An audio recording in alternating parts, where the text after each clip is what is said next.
Hello guys, welcome back. My self S के अग्रवाल। और आज अपन लेके आए हैं स्टेट एलिजिबिलिटी टेस्ट की नेक्स्ट सीरीज। और अपन जो इसमें डिस्कस चल रहा था अपना, वो चल रहा था मध्य प्रदेश का जो एग्ज़ाम हुआ था स्टेट एलिजिबिलिटी टेस्ट का 2017-18 के अंदर, लाइफ साइंस के सब्जेक्ट का। उससे पहले अपन ने जो 75 क्वेश्चन है वो कंप्लीट सॉल्यूशन कर लिए हैं विद एक्सप्लेनेशन। तो उसी को आगे बढ़ाते हुए अपना जो फोर्थ पार्ट है उसके बारे में आज अपन डिस्कस करेंगे। और ख़ास तौर से कोई भी कैंडिडेट जो इस पीडीएफ फाइल को डाउनलोड करना चाहता है वो टेलीग्राम जाके ज्वाइन कर सकता है। वहाँ पर मैं डेली की इसमें जो पीडीएफ है वो अपलोड कर दूंगा ताकि आप इसमें डाउनलोड कर सकें। तो आज का अपना वीडियो यहीं रहेगा। स्टार्ट करते हैं अपन।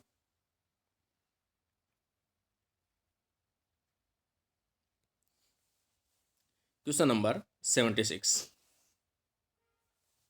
The recognised three zone. देखो इसमें तीन जोन पूछ रहा है इन ए डीप पॉन्ड। देखो कोई भी ये कहें अपन कि ये कोई पॉन्ड है, इस पॉन्ड में तीन जोन पूछा गया है, जैसे एक, दो और ये तीन। ये तीन पॉन्ड है, मतलब तीन इसकी लेयरिंग है। Deep pond and lake from top to bottom. यहाँ टॉप है, टॉप से नीचे की तरफ अपन जाते हैं तो कुछ इस प्रकार की लेयरिंग या ऑर्डर दिखाई देता है। तो इन्होंने पूछा है कि इनकी जोन के नाम क्या है। ऊपर से नीचे की तरफ अपन जाते हैं तो देखो सबसे पहले वाला जो जोन है, ये वाला ऊपर वाला जो जोन होता है उसको तो बोलते हैं लिटोरल। ठीक है। फिर सेकंड वाला ये वाला आता है, इसको अपन बोलते हैं लिमनेटिक। और फिर जो सबसे नीचे वाला जो पोर्शन आता है उसको अपन बोलते हैं प्रोफंडल। तो इसका मतलब किसी भी लैक या किसी भी पॉन्ड को ऊपर से अपन डिवाइड करते हैं लेयरिंग के अंदर तो तीन प्रकार की लेयरिंग दिखाई देती है। प्रोफंडल कई बार पूछा जाता है, सबसे बॉटम वाला जो एरिया होता है उसे प्रोफंडल के नाम से जानते हैं। इस प्रकार इसका राइट आंसर जो है वो कौन सा रहेगा? बी इसका जो है वो राइट आंसर रहेगा। नेक्स्ट क्वेश्चन अपन देखते हैं 77।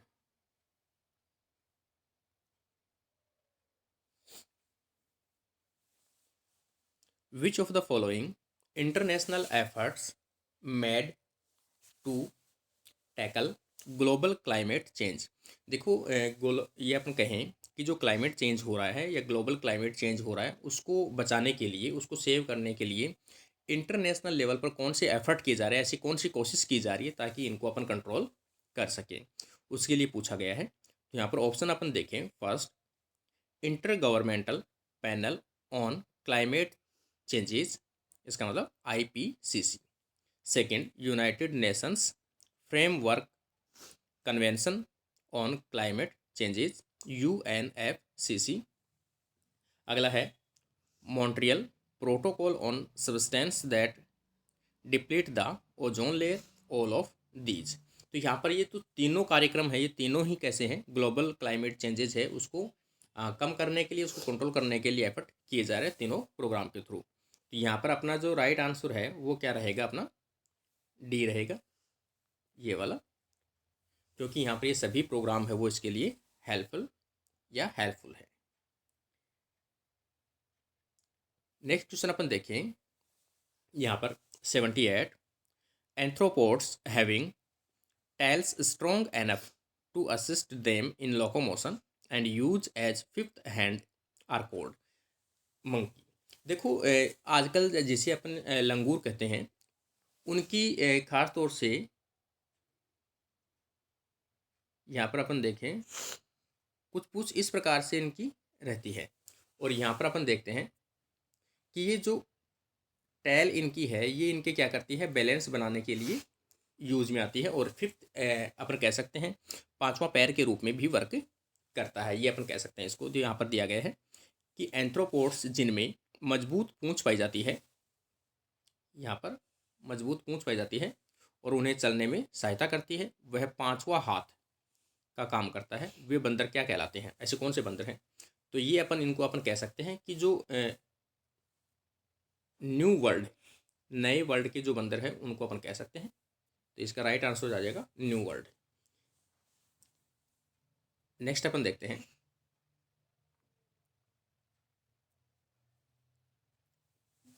79। Devonian is called. तो देखो डेवोनियन जो एरा है वो एरा किस नाम से जाना जाता है? तो यहाँ पर ऑप्शन में दिया गया है age of amphibians, age of fish, age of mammalians और एज ऑफ रेप्टाइल्स। तो डेवोनियन जो है यहाँ पर सबसे ज़्यादा जो फिश का डेवलपमेंट है वो देखने को मिला था। तो इसका राइट आंसर जो है वो कौन सा आ जाएगा? एज ऑफ फिश आ जाएगा। नेक्स्ट क्वेश्चन अपन देखते हैं।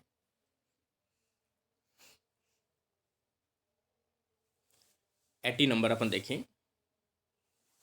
The theory of spontaneous generation. देखो ये अलग अलग मत दिए गए थे कि जो ओरिजिन है, इवोल्यूशन है, वो कैसे हुए थे। स्पॉन्टेनियस हुए थे मतलब स्वतः हुए थे। ऑफ लाइफ, लाइफ का जो ओरिजिन है वो स्वतः हुआ था। Was proved wrong experimentally by, ये इसको गलत किसने ठहराया था? एक्सपेरिमेंट के थ्रू। जीवन की स्वाभाविक जनन सिद्धांत को प्रायोगिक तौर पर किसने गलत सिद्ध किया? तो गलत सिद्ध जो है वो किसने किया था इसको? स्पॉन्टेनियस जनरेशन थ्योरी को, ये पूछा है इसमें। तो ये किसने किया था? इसमें ऑप्शन दिया गया है एरेनियस, डार्विन, फ्रेंसिको रेडी और वैन टेगम। तो यहाँ पर जो फ्रेंसिको रेडी जो है, इन्होंने इसको क्या किया था? गलत सिद्ध किया था। तो इसका जो राइट आंसर है अपना वो कौन सा रहेगा? सी ऑप्शन इसका जो है वो राइट आंसर रहेगा। नेक्स्ट क्वेश्चन अपन देखते हैं।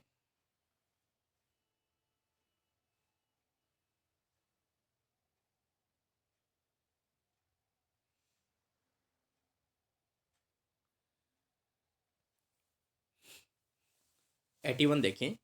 Who was the writer of a book principle of geology? तो ये जो बुक है प्रिंसिपल ऑफ जियोलॉजी, इसका राइटर कौन है? Which inspired Charles Darwin in developing his theory of evolution. जिससे इंस्पायर्ड कौन था? डार्विन भी इससे इंस्पायर्ड था और उन्होंने अपनी थ्योरी दी थी इवोल्यूशन के ऊपर।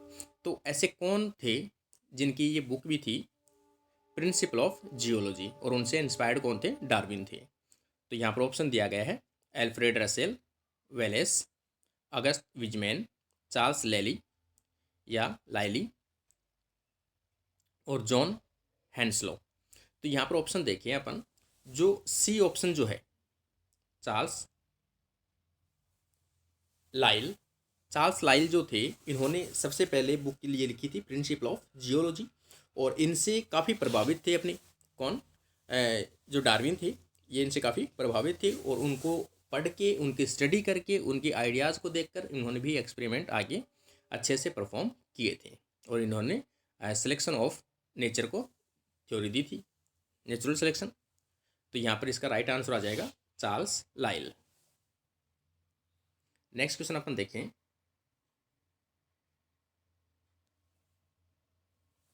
Eighty two.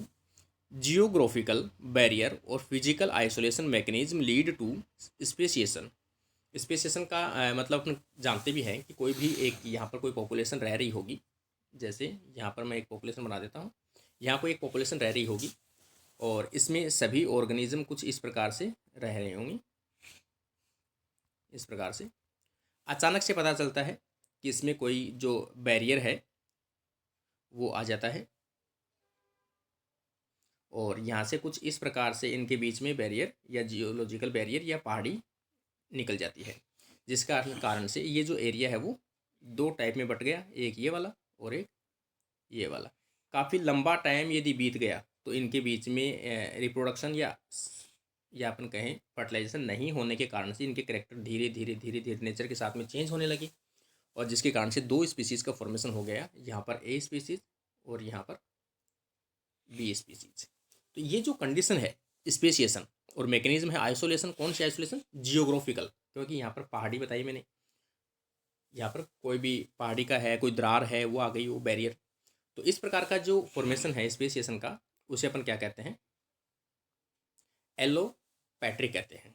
उसे अपन एलोपैट्रिक स्पेसिएशन के नाम से जानते हैं, जिसमें जियोग्राफिकल बैरियर आई। नेक्स्ट क्वेश्चन अपन देखते हैं। 83. The selection pressure tend to eliminate the intermediate phenotype. Intermediate जो फिनोटाइप है उनको हटाने के लिए यहाँ पर दिया गया है वर्ण प्रभाव मध्यवर्ती लक्षण प्रारूपों को हटाने का प्रयास करता है। तो उसे अपन क्या कहते हैं? उसे कहते हैं डिसरप्टिव। तो तो यहाँ पर हिंदी में दिया गया है जैसे विदारी, तो यहाँ पर आ जाएगा सिलेक्शन प्रेशर। किसी चीज़ को सिलेक्शन करने के लिए tend to eliminate the intermediate phenotype, जो बीच में ऐसे हैं कि दोनों करेक्टर के फिनोटाइप हैं, उनमें ए के भी करेक्टर है और बी के भी करेक्टर है, उनको हटाना और सिलेक्शन करना, उसे अपन क्या कहते हैं, डिसरप्टिव। तो यहाँ पर अपन हटा सकते हैं, तो उसका मेथड क्या है, डिसरप्टिव मेथड, हटाना, इंटरमीडिएट वालों को हटाना। यहाँ पर अपन देखें 84, the fossil of female app named Lucy is member of. तो यहाँ पर देखा गया कि जो ल्यूसी नामक मादा ऐप का जीवाश्म किसका सदस्य है। तो यहाँ पर ये जो ल्यूसी मेंबर है वो किसका मेंबर है, तो यहाँ पर दिया गया ऑप्शन में ऑस्ट्रेलो पिथोकस एफ्रेनेसिस, होमो रेक्टस, होमो हेबिलिस और रेम्पीथिकस। तो यहाँ पर अपना जो फर्स्ट ऑप्शन जो है ऑस्ट्रेलो पिथकस अफ्रेंसिस, ये इसका राइट आंसर होगा। तो यहाँ का ये जो है वो ऑप्शन है अपना फॉसिल है, कौन सा फॉसिल, ल्यूसी। ल्यूसी जो है वो क्या है, ऑस्ट्रेलियोपिथेकस एफ्रेंसिस का एग्जाम्पल है, मेंबर है। यहाँ पर अपना राइट आंसर ए रहेगा। नेक्स्ट क्वेश्चन अपन देखते हैं 85, the vaccine are used to confirm protection of individual from disease, which of the following vaccine contain killed vaccine. देखो इनमें से किल्ड वैक्सीन के बारे में पूछा गया है कि ऐसी कौन सी है जिनमें किल्ड वैक्सीन देखा गया है। तो किल्ड वैक्सीन खासतौर से बनाया गया था किसके द्वारा, सबसे पहले जो साल्क है, साल्क ने एक्सपेरिमेंट किया था। और इसने एक्सपेरिमेंट किसके ऊपर किया था, साल्क एक व्यक्ति था, मतलब साइंटिस्ट था। इन्होंने एक्सपेरिमेंट अपने और अपनी फैमिली के ऊपर ही एक्सपेरिमेंट किए थे। पहले टाइम पर इन्होंने बैक्टीरिया को किल कर कर अपने अंदर इंजेक्ट किया था। और वो वैक्सीन जो खास तौर से है वो किसके लिए थी, पोलियो के लिए वैक्सीन थी। इन्होंने सबसे पहले अपने ऊपर एक्सपेरिमेंट किया था। और पोलियो की जो वैक्सीन है वो कैसी होती है, किल्ड वायरस होती है और या साल्क होती है। तो ये साल्क जो है वो कैसा, इसका राइट आंसर है, साल्क जो है वो कैसी है, एक किल्ड वायरस वैक्सीन होती है। तो ये इसका राइट आंसर है। नेक्स्ट क्वेश्चन अपन देखें 86, द बायोरिमेडिएशन। देखो बायोरिमेडिएशन का मतलब है कोई भी जो पोल्यूटेंट टॉक्सिक सब्सटेंस हैं उनको वहाँ से रिमूव करना, उनको हटाना या उनका एक्सट्रैक्शन करना, ये कह सकते हैं अपन। तो bioremediation of most extensively used insecticides, मतलब इंसेक्टिसाइड्स अपन जो यूज में लेते हैं उनको कैसे रिमूव किया जाए, बायोरिमेडिएशन। तो इसमें से इंसेक्टिसाइड का एग्जांपल दिया गया है, जैसे यहाँ पर एग्जांपल दिया गया है ऑर्गेनोफॉस्फेट। ये क्या है, एक इंसेक्टिसाइड है। Can be carried out by through hydrolysis of PO aryl bond in these pesticides. तो इन पेस्टिसाइड्स का बायोरिमेडिएशन करने के लिए कौन से ऑर्गेनिज्म को यूज में लिया जाता है, किसके थ्रू यूज में लिया जाता है, तो अपन कह सकते हैं शूडोमोनास डाई मिनूटा, इसको भी यूज में लिया जाता है बायोरिमेडिएशन करने के लिए। और शूडोमोनास पुटिटा, इसको भी यूज में लिया जाता है।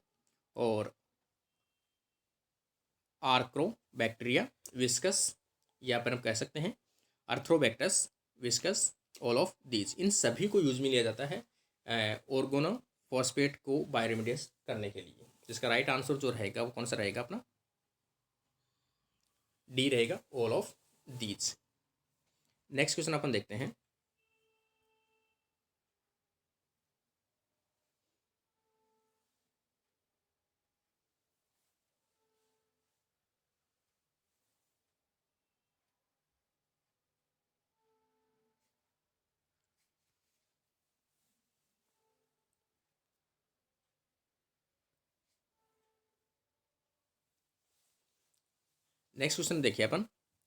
87, विच ऑफ द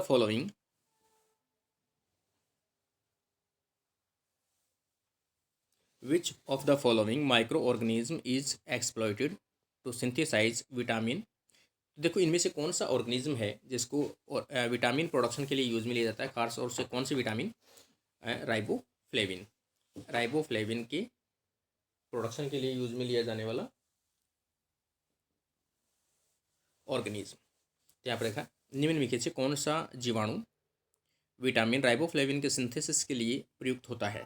तो इसमें देखो ऑप्शन में दिया गया है ग्लूकोनोबैक्टर, ग्लूकोनोबैक्टर, ऑक्सीडेंस और एस्बेया गोसिपी, बेसिलस कोगुलेंस, शूडोमोनास, डी नाइट्रीफिकेंस। तो यहाँ पर जो एस्बिया है, एस्बेया गोसिपी, एस्बेया गोसिपी इसका राइट आंसर है, जिसके द्वारा राइबोफ्लेविन जो विटामिन है वो यूज में लिए जाते हैं इसको प्रोडक्शन करने के लिए। इसका राइट आंसर अपना बी ऑप्शन रहेगा।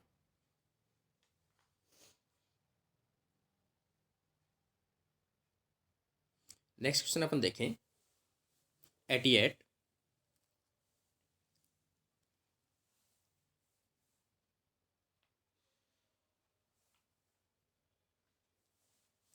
द फिनोमिना ऑफ रिवर्सन या रिवर्जन ऑन मेच्योर सेल। देखिए कोई भी प्लांट को टिश्यू कल्चर अपन करते हैं तो प्लांट का कोई भी एक आपने स्टेम यूज में ले रखा है, जैसे ये प्लांट का कोई भी स्टेम यूज में ले रखा है तो ये कैसा है, मेच्योर कंडीशन के अंदर पहले से प्रेजेंट है। तो ये जो मेच्योर कंडीशन है आप धीरे धीरे इसको क्या करते हो, कल्चर करते हो, और कल्चर करते करते करते करते अपन देखते भी हैं कि इनमें क्या बनने लगता है, सेल्स डिवाइड होने लगती है, डिवाइड होते होते होते होते है यहाँ पर सेल्स का एक ग्रुप बनने लगता है जिसे अपन क्या कहते हैं, कैलस कहते हैं। और कैलस जो कंडीशन आती है वो कैसी होती है, अनडिफरेंशिएटेड सेल में कन्वर्ट होता है। तो ये जो कंडीशन है कि मेरिस्टेमेटिक एक mature cell convert into meristematic state leading to the formation of callus, तो ये कंडीशन इसे क्या कहते हैं अपन, डी डिफरेंशिएशन कंडीशन अपन इसे कहते हैं। तो ये कंडीशन कैसी होगी, डी डिफरेंशिएशन। तो यहाँ पर इसका जो राइट आंसर है वो कौन सा आ जाएगा, डी ऑप्शन इसका आ जाएगा, डी डिफरेंशिएशन। नेक्स्ट क्वेश्चन अपन देखिए 89, the cybrid will not be obtain through. तो साइब्रिड देखो पहली चीज़ तो साइब्रिड है क्या, तो साइब्रिड दो प्रोटोप्लास्ट का फ्यूजन होता है जिसमें अंदर एक प्रोटोप्लास्ट का केवल साइटोप्लाज्म होता है और दूसरे का साइटोप्लाज्म प्लस न्यूक्लियस। देखो जैसे ये दो प्रोटोप्लास्ट है, एक में न्यूक्लियस है और एक में केवल साइटोप्लाज्म है, इसमें न्यूक्लियस भी है और साइटोप्लाज्म है। तो इसका मतलब यहाँ पर अपन देखें कि जब दोनों का आप फ्यूजन करवाते हो तो ऐसी सेल बनती है जिसमें साइटोप्लाज्म जो है वो तो दो का रहेगा, यहाँ पर साइटोप्लाज्म तो क्या रहेगा, दो का रहेगा, लेकिन न्यूक्लियस किसी एक का रहेगा। तो ये जो कंडीशन है वो क्या कहलाती है, साइब्रिड कंडीशन कहलाती है। अब देखो इनमें से fusion of two normal protoplast, यदि नॉर्मल प्रोटोप्लास्ट करेंगे तो दो न्यूक्लियस हो जाएंगे, तो वो तो पहला ही गलत हो गया इसके अंदर। तो जबकि मैंने बताया आपको साइब्रिड का मतलब है एक तो है न्यूक्लियस युक्त हो और एक विदाउट न्यूक्लियस वाली सेल।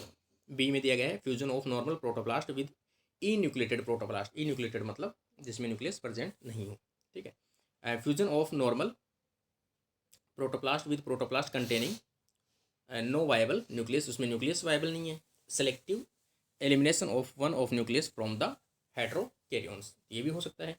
तो इसका जो राइट आंसर होगा वो पहला होगा, ये इसका गलत आंसर, क्योंकि दो डायरेक्ट फ्यूज कर देंगे अपन तो वो दो न्यूक्लियस वाली सेल बन जाएगी। इसका राइट आंसर ए रहेगा।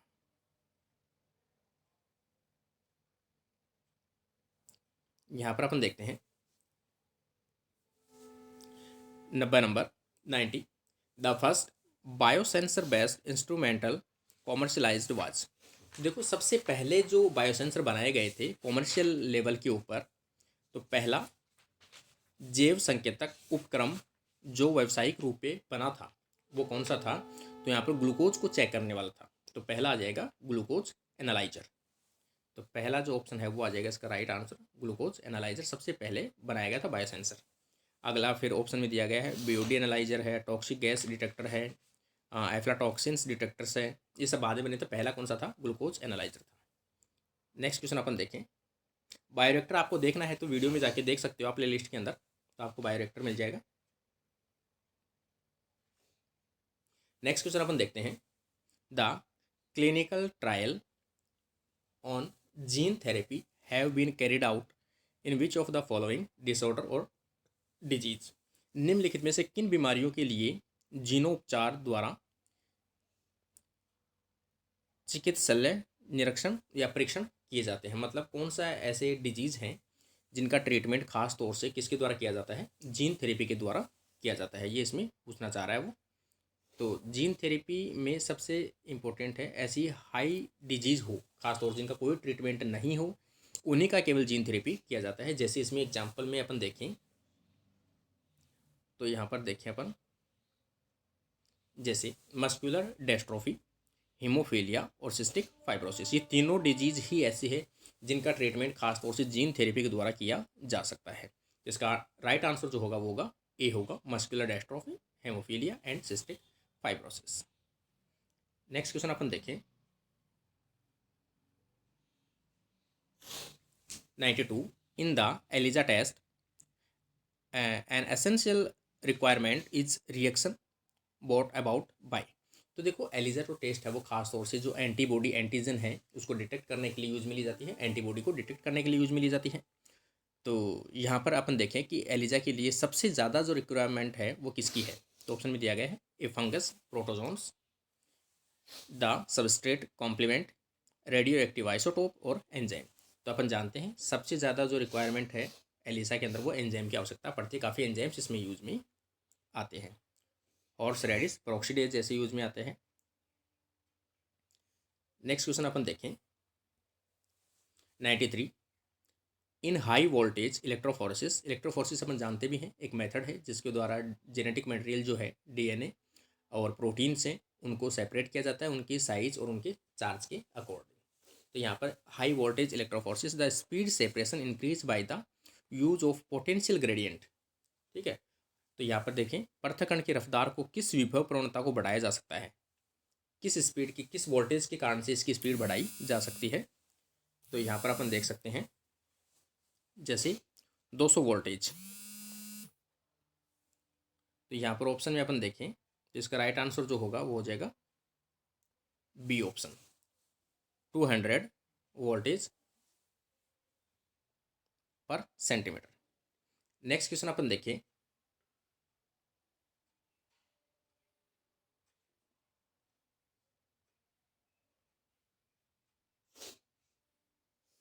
94,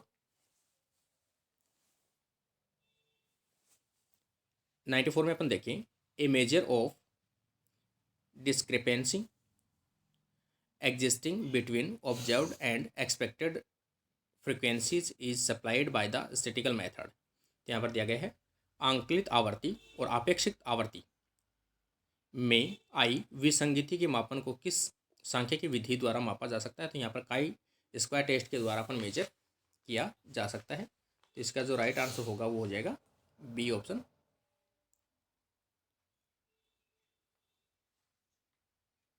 B option chi square test. Next question अपन देखें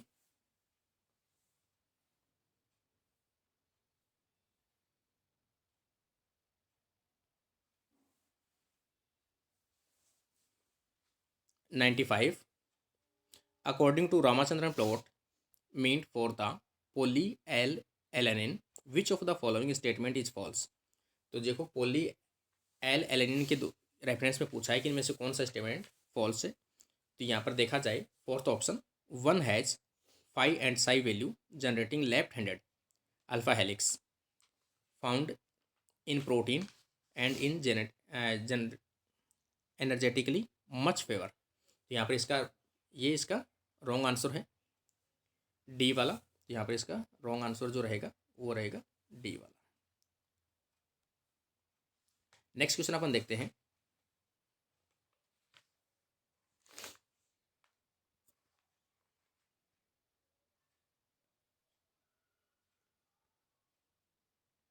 96 में अपन देखें ए बैग कंटेनिंग। देखो इसमें एक थैले में 7 हरे और 3 पीले रंग के पौधों के बीज रखे गए हैं। उनमें से 2 बीज एक के बाद एक बिना प्रतिस्थापित किए अनियमित रूप से निकाले गए हैं। दोनों निकलने वाले बीजों का पीला रंग होने की प्रोबेबिलिटी क्या होगी। ठीक है, तो पीले रंग दोनों बार पीले रंग निकलने की संभावना क्या होगी, तो ये 0.6 होगी। तो इसका राइट आंसर जो है वो आ जाएगा अपना 0.6 प्रोबेबिलिटी। नेक्स्ट क्वेश्चन अपन देखें 97, which of the following amino acid give yellow colour with ninhydrin in chromatographic separation. तो देखो निनहाइड्रीन का जैसे अपन ट्रीटमेंट देते हैं तो जो येलो कलर दिखाई देता है वो किसके साथ दिखाई देता है, प्रोलिन का इंडिकेशन है वो। यहाँ पर अपना जो राइट आंसर आ जाएगा वो आ जाएगा प्रोलिन। नेक्स्ट क्वेश्चन अपन देखें 98, the enzyme responsible for the unwinding of DNA molecule during the replication is known as. तो जैसे ही डबल स्टैंड डीएनए होता है वो सिंगल स्टैंड डीएनए में कन्वर्ट होता है, तो उसको हाइड्रोजन बॉन्ड्स ब्रेक करने के लिए रेस्पॉन्सिबल जो एंजाइम है वो पूछा गया है। तो वो अपन जानते हैं वो इसका कौन सा होता है, हेलिकेज एंजाइम होता है, जो double strand DNA to convert into single standard DNA. 99 के अंदर अपन देखें the origin of replication in E coli process consist of. तो जो ओरिजिन ऑफ ORIC अपन जिसे अपन बोलते हैं उसकी सीक्वेंस जो होती है वो 245 बेस पेयर की होती है। तो इसमें ऑप्शन में 235 दिया गया, 260, 270 और 245। तो इसका जो राइट आंसर होगा वो कौन सा होगा, 245 बेस पेयर। लास्ट क्वेश्चन आज का अपन देखते हैं स्टेट एलिजिबिलिटी टेस्ट का, मध्य प्रदेश का। What is the role of sodium dodecyl sulphate in electrophoresis separation of protein. देखो सोडियम डोडेसाइल सल्फेट जो होता है वो एक डिटर्जेंट है, नेगेटिव चार्ज प्रोवाइड करता है प्रोटीन को यूनी इक्वली, एक डिटर्जेंट के रूप में भी काम करता है। तो यहाँ पर देखा गया सी ऑप्शन में देखो, इट डीनेचर प्रोटीन, पहली बात प्रोटीन को डीनेचर करता है। मैक देम रोड शेप्ड मतलब यूनिक्वली, और एंड यूनिक्वली चार्ज मतलब नेगेटिव चार्ज प्रोवाइड करता है और रोड शेप में कन्वर्ट करता है और प्रोटीन को डीनेचर भी करता है। तो इसके अकॉर्डिंग इसका जो राइट आंसर होगा वो इसका आ जाएगा अपना सी ऑप्शन। इस प्रकार से अपने जो 100 क्वेश्चन है वो कंप्लीट होते हैं मध्य प्रदेश के। अगला किसी स्टेट का अपन पेपर लेके आएंगे, तब तक आप चैनल पर बने रहिए। और आपको वीडियो कैसा पसंद आता है अपने फ्रेंड्स तक जरूर शेयर कीजिए और कमेंट में कमेंट करके ज़रूर बताइए। Thank you friends.